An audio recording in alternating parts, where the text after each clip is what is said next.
Kuni o'zi operatsiyonda shunaqangi holat bo'ldi. Bizlar brigada kulishadi har doim nimagaki operatsiyonniydi. Operatsiyadan ko'ra meni emotsiyam ularga qiziq. Chunki biz yopiq trubaga kirganimizda natijani hammamiz kutamiz.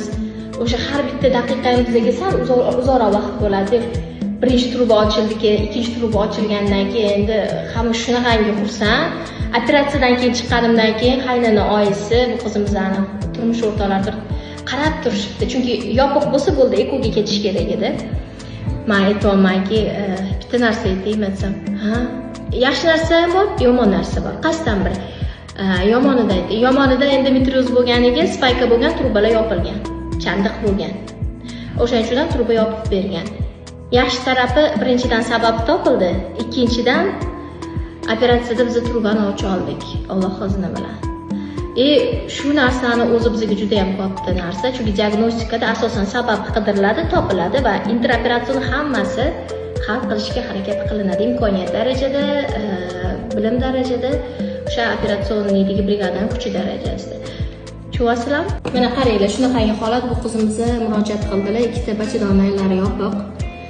Endi eko deyishgan ekan va homiladorlik bo'lmaydi deyishgan ekan. To'g'risini aytaman, rentgenni ko'rib, holatlarni ko'rib, bepushtlik bilan murojaat qilganlar. O'sha vaqt ketyapti, kelinglar, diagnostikani qilamiz dedik. Biz birinchidan bepushtlikning sababini topdik.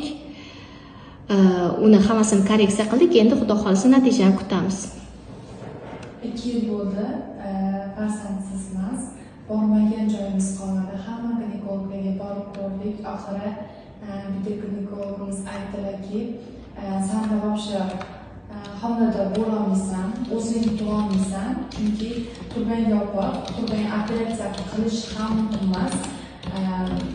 Baribir qilgan bilan bo'lmaydi. Effekt bo'lmaydi deyishadi bir xilda. Undan ko'ra o'zingni vaqtingni zoya ketkazib o'tirmasdan eko qilib bo'ldi. O'zbekistonda ham emas, Turkiyaga borib eko qilib kelasan, boshqa yo'ling umuman yo'q deyishdi. Qancha baribir stress oladi. Qaynonam aytdilarki, ko'pda xudo emas, ginekologdan odam boshqa joyga borib ko'raylik. Keyin ikkita uchta sizni topdik, aqlardingiz, xudoga shukr. Operatsiyadan shunaqangi qo'rquvdim, zo'r chiqdi. Isnoj beraman dedingiz, ikkalasiga ham ochib berdingiz, rahmat. Unchalik xursandman. Xullas hammamiz duoda bo'lamiz.